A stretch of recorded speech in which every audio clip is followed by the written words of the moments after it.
Hi there, welcome back. This is building an iOS app with C#, Module 4, Video 6. In this video we will design and write our exercise document service. I think I referred to this as the document service in my original overview of the services.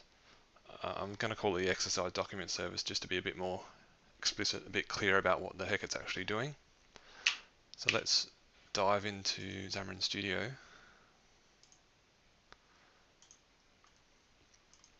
and create the contract. Now this will be one of the more complicated services that we've written.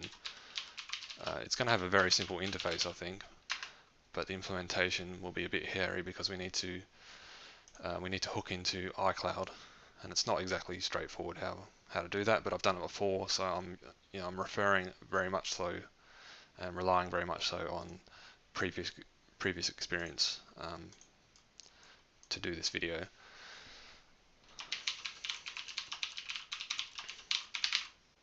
Otherwise, honestly, we'd probably be here all day trying to figure this out.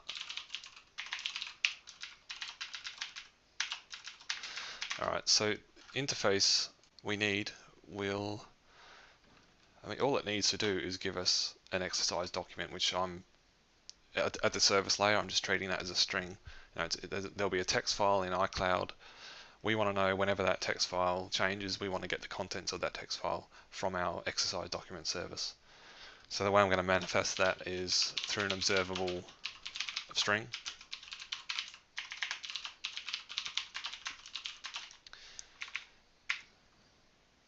And that's it. That's it for the contract anyway. I mean, that's all we need to know. Conceivably, we may run into a situation where we need a bit more information about the document, like when it was changed or what have you, in which case we could create a exercise document interface or base class, a record type rather. But right now I don't think we'll have any need for that, so I'm just going to leave it as a string and see how we go. Now the implementation cannot live in workoutwatch.services because it is iOS specific, and this of course is a portable class library, and that's why we created this services.ios assembly originally. So that's where we're going to stick it.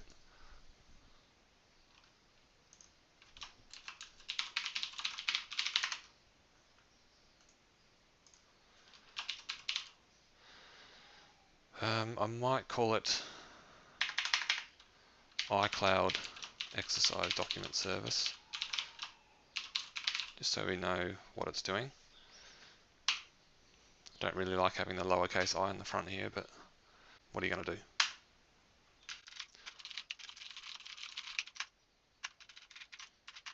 Now the implementation is a bit hairy, and as I say, very much this is a case of me referring to previous code that I've written. So I'm just going to do basically copy bits and pieces of that as I go along and try and explain it. So first of all, we have to inherit from NSObject. We'll see why shortly. Get rid of this region.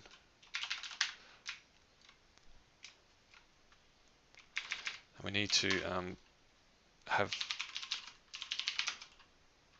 a name for our document. So what are we going to call this thing in iCloud? I think we can just call it Workout Watch Exercise Programs. And this is not something I've talked about yet, but my goal eventually, when we get to the model layer, we'll see how this plays out. But my goal is for this text file containing the exercise programs to read very much like you would write it if you were, writing it to print it out for yourself. So I figure it would be good to use Markdown or a limited subset of Markdown, so that not only can you print it out, you can print it out with some kind of formatting so that it reads off like a list, with headings for each of the exercises and stuff like that. So I'm going to make this a Markdown document. And the other thing we can have is some default contents for that document, so that if we try to load it from iCloud and it doesn't exist yet, for example, the first time you run the application, we can create it automatically and just stick some default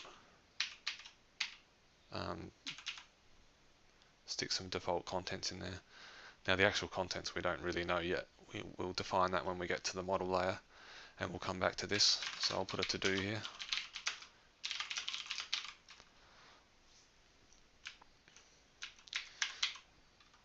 Now we should definitely take a logger service here so that we can do logging at critical points of the process.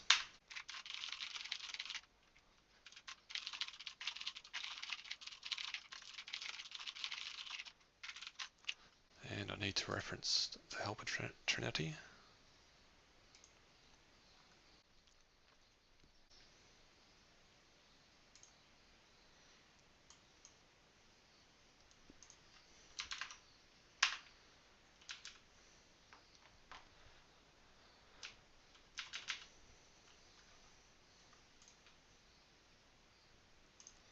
Now a couple more members we're going to need here. Firstly, we'll need a subject of string for our exercise document. We need an object to synchronize on. I should have added everything else while I was at it. Right, so reactive extensions has been added now as a package. We're also going to want to know when we've been initialized, because that's going to affect, we see shortly how that plays out. I mean, you might think of using a bool here, but actually we're going to use an int so that we can use system.threading.interlocked to do this in a thread safe manner. And one other thing is we'll need a NS URL, which is an iOS type, obviously wrapped by Xamarin. For the container URL, which they call, I don't know why, but it's called the Ubiquity container. Just think of Ubiquity container, I guess, as iCloud, so maybe we can just call this the iCloud URL. Any iOS experts out there watching this, if you have any opinions on this, I'd love to hear them. I'm not very proficient in iOS itself. I've only been using, I've only had a device for about maybe 8 months, 9 months, so I'm fairly new to this. So any advice welcome, particularly with iOS specific services, and when we get to the view layer as well. I'd love to get any feedback that you've got. So when we get the exercise document, sorry, we're going to need to kick off some initialization logic if it hasn't already run.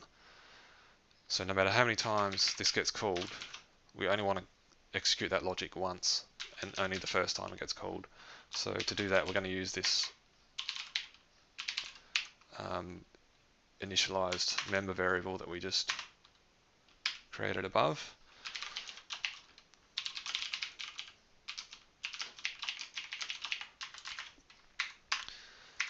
So what this is doing is an atomic exchange of this initialized member.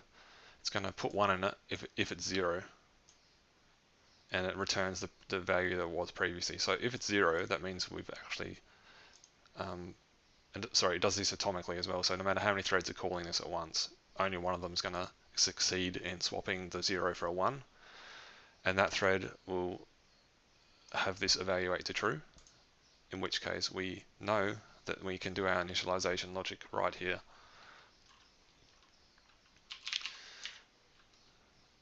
And we're going to define that in a sec, but I'm going to call it initialize async.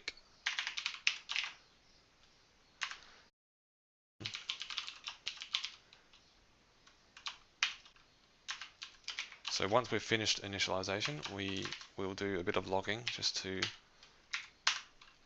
help diagnose any issues. So if the initialization fails, we'll log an error.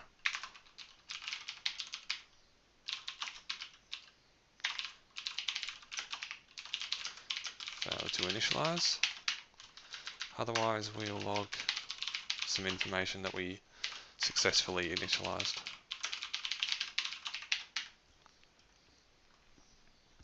And once that's, regardless of whether this piece is running or not, we need to return our exercise document. So the first bit of code to invoke this exercise document property is going to initiate this initialization logic, but that's going to run on a separate thread asynchronously.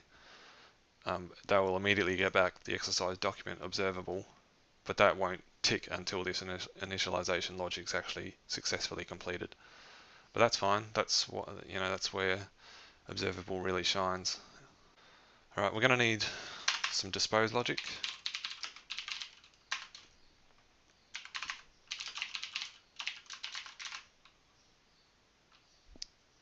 Actually, we'll come back to that. We'll do our initialization logic first, and then we'll see why we need this dispose logic a bit more clearly.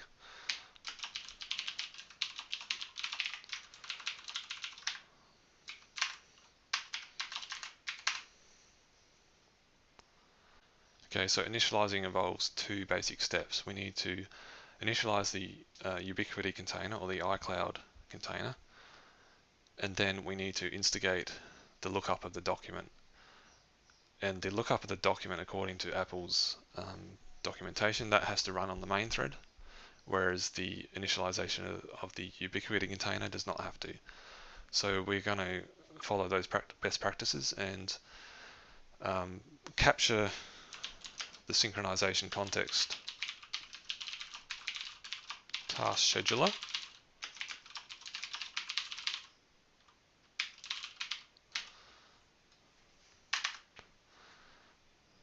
Straight up front here, and then we will try to do these other bits of initialization.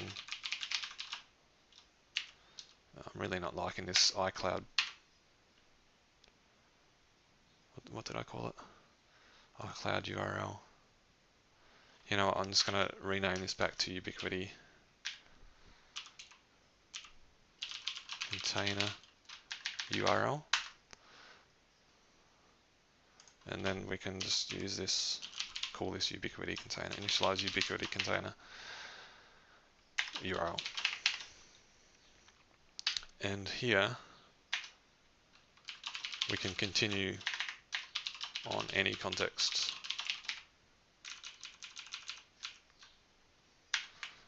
Which is the helper extension method that we wrote in the last video. So that's step one, and then step two is to instigate the document lookup.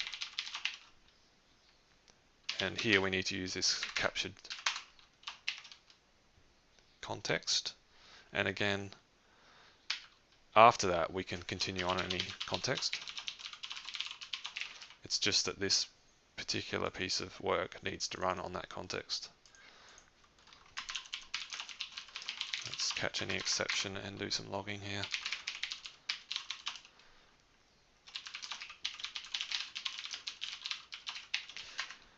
And actually we can pass that error on to our observable as well, which is important, as we'll find later.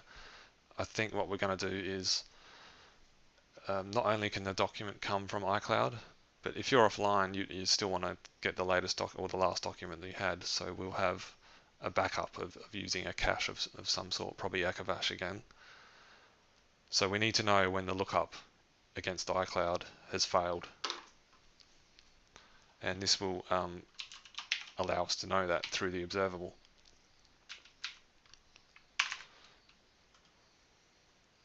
Okay, so step one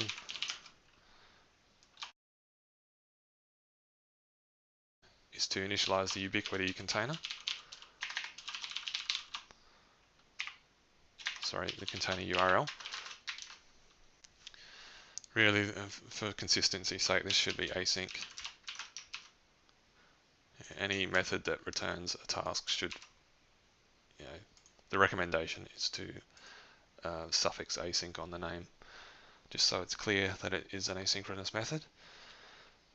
Now this method just needs to run a bit of logic inside a task. It doesn't actually need to call await on anything, it just needs to make sure that this logic is run in a task. so that it can be run in the background.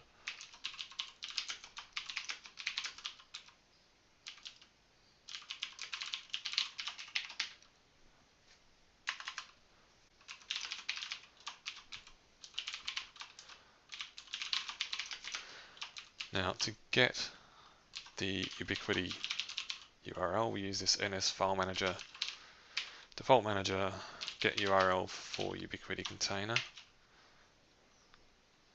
and the container identifier, for whatever reason, I must have looked this up when I first wrote this code, needs to be null. Let's be explicit here.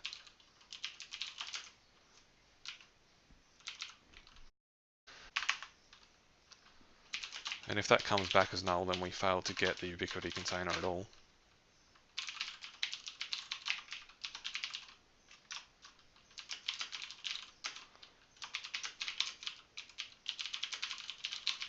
That might happen if the user has disabled iCloud on their iPad or whatever.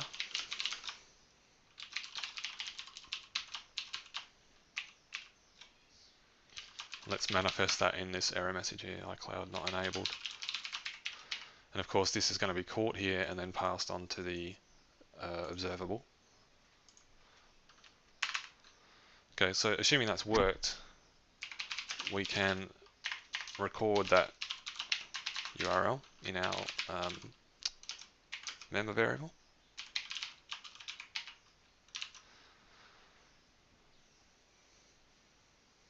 And that suffices for initializing the Ubiquiti container URL.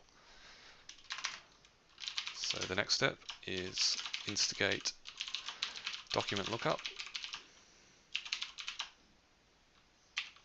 And that takes the task scheduler for the synchronization context.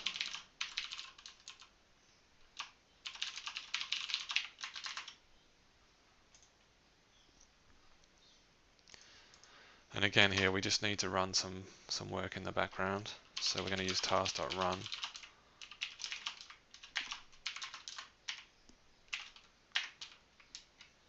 Actually, no, we cannot use task.run because task.run does not have an overload that allows us to pass in the synchronization, the task scheduler to use.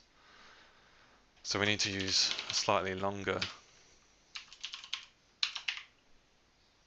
method.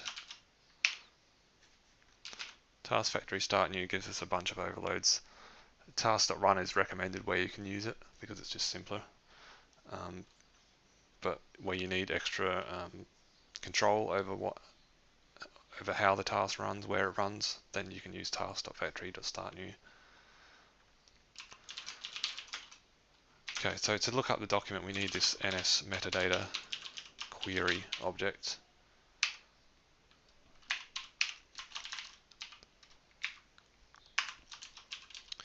And we need to tell it where to search.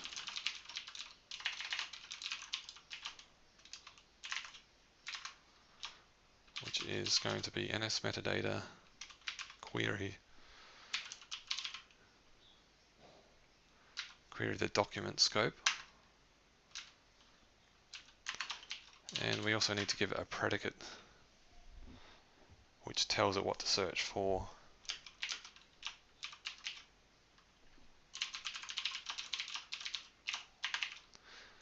If you're not familiar with these APIs, join the club.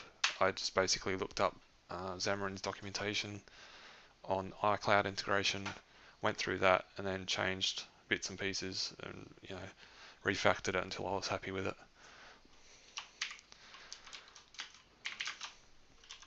So I couldn't tell you exactly what's going on here, but I do know that it works.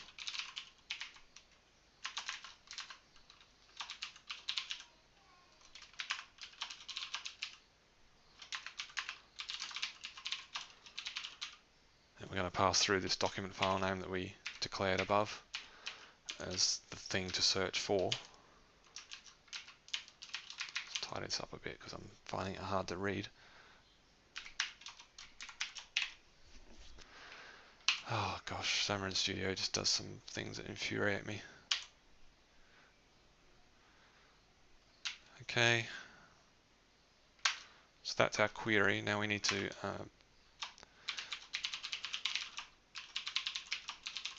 we need to add an observer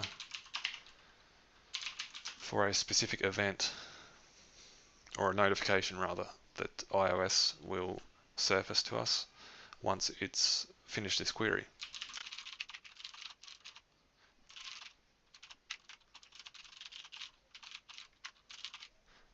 So what we're doing here is we're adding an observer for this particular notification, and this is telling it what code to run when that notification is received, and of course this is the query that it will actually run. So now that we've added our observer, we can actually kick off the query.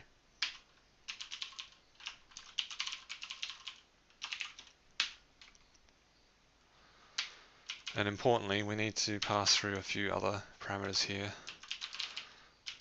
We're not going to allow cancellation here. We don't need any task creation options, but what we do need is to pass through our specific task scheduler so that this code definitely runs on the correct thread. Now this code is a mess in terms of formatting. I'll come back and fix that separately as per usual. Right, so this, the handler here, we have to create that.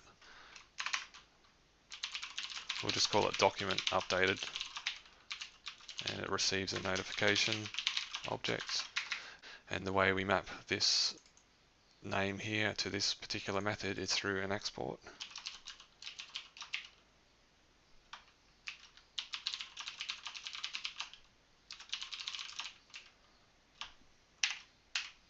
So I believe we could just name that whatever we want, as long as it matches this. But I think I've just taken that straight from Xamarin's documentation and didn't bother to change that.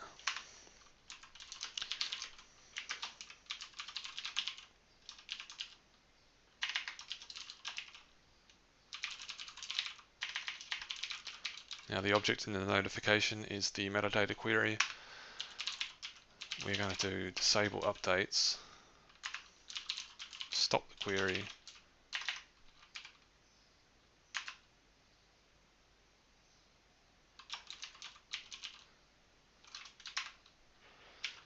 remove ourselves as an observer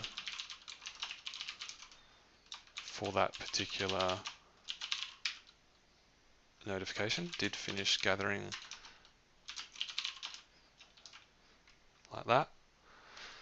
And then we can load the document using that query, because that query will now contain the results of searching for that document. So loading the document, we'll take the query, and we need to check that the result count is 1, because we're only expecting the one document to be found.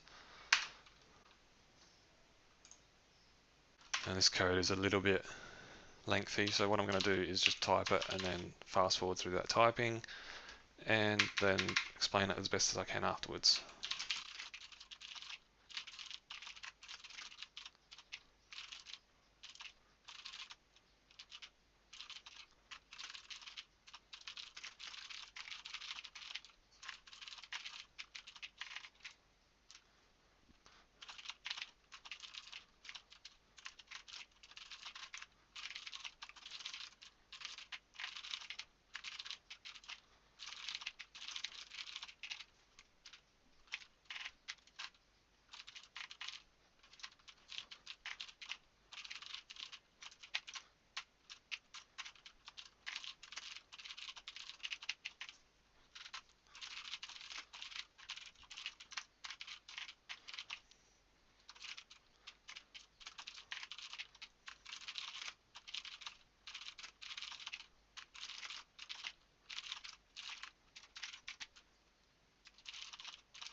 Right, so I think that's about it. So just to run through this again as best I can. So we've covered this, getting the Ubiquiti container URL. Then we instigate the lookup of the document using a query to tell it what to search for. We add an observer before we instigate that query so that we can know when the query has finished gathering results. So this method will get called when that occurs. I don't know why I called it document update. That's probably a bad name, so let's rename that. Query finished. So this gets called, we extract the query, we stop it because we don't need to run that query continuously, and we remove our observer as well because we're cleaning up after ourselves here. And we call this other helper method to load the actual document. So the load document method checks whether we've got one result. If we do, that's great because that means we've successfully loaded an existing document. So we extract that here. There's a bit of jumping through hoops to do this, but this is the way iCloud integration works. Now once we've eventually got our exercise cloud document, which we'll talk about in a sec, we open that. If we're unsuccessful, we turn that into an error on the observable sequence of exercise documents that we've got. But regardless of that, we add an observer for this state change notification on the document. And whenever the document changes, we'll get this method called, which I've got up here, document updated, in which case we cast the object in the notification to our exercise cloud document, and we just pass on the data of that document to our observable sequence. So that's all good. I've got a feeling that this could be skipped if we're not successful here, but I'll have a think about that and maybe come back to that. Now, if we don't get a single result from our query, we come down to this code path here. We create a URL. Essentially, we resolve the path to the document where we expect it to be. We create our new exercise cloud document with that URL. We give it some default data, which we haven't really defined yet, but then we attempt to save it. And if we're successful, we pass that on to our exercise cloud document observable. And if we fail, we pass that as an error onto our exercise cloud document observable. As I read through this, I'm seeing a couple of bugs. I just mentioned this one. I think also there's a bug here. If we're successful, we do want to add an observer because that document could be changed after the initial creation here. So the problem is we can't really test it. We can't unit test this because it's iCloud. I mean, it has to run on a device. We can't even really run this until later, much later in the process of development here, and it's going to require setting up of entitlements and what have you. It's a real pain, to be honest. What I plan on doing actually is having a separate exercise document service that allows you to just hard code an exercise program just as text. That will save anyone who wants to run the program but can't be bothered with the iCloud integration. I totally wouldn't blame you. That will give you an option. So I will do that, but I'll also try and fix this. So I think what I'm going to do here is take my best guess at how this should look, but obviously I'm going to have to test it later when we've actually got when we're actually running the app properly on an iOS device. So I think just have a member here, a boolean here to say whether we need to add the observer or not. In this case we don't because we've failed. Move this right down the bottom here. Only if add observer is true do we add the observer. In the case of success here, we definitely want it to be true. In the case of failure, we want it to be false.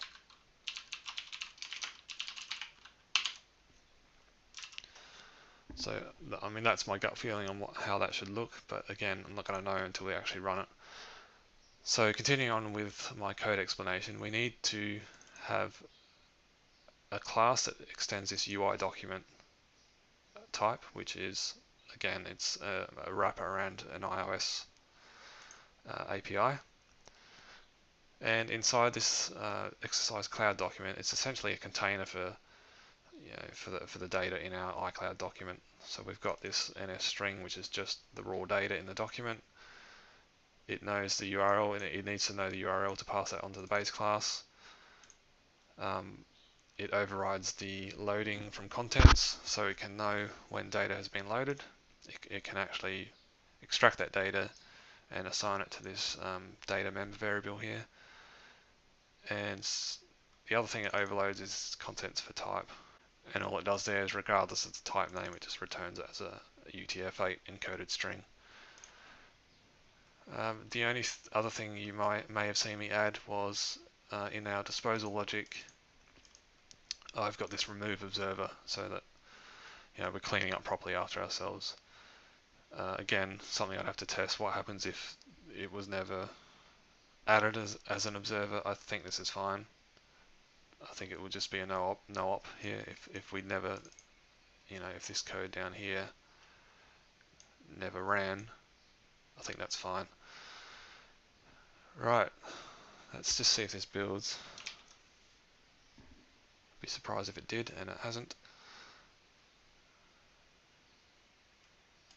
I'm not sure why this is not resolving. This is our helper extension method, which we wrote in our utility. Did I call it that? Continue on any context? Yes. So do I need to explicitly reference utility? There we go. That's resolved it now.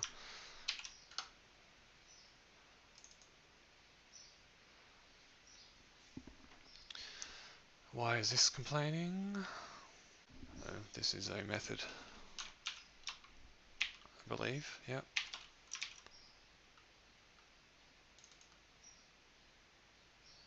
Okay, obviously this needs to be checking whether that's null.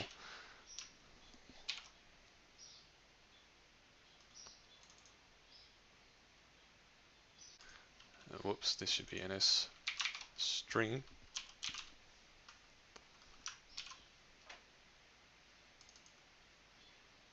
And I've obviously put the wrong parameter name in there.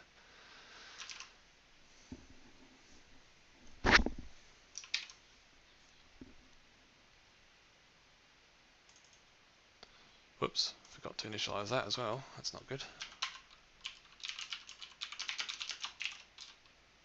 And likewise with the exercise document.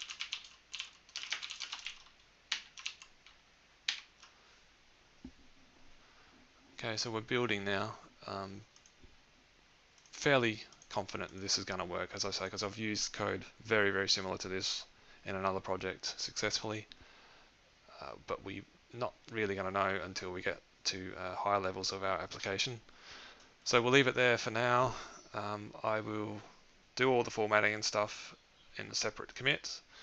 And if I see any other little things, I'll fix that up as well. But ciao, have a good day, catch you later.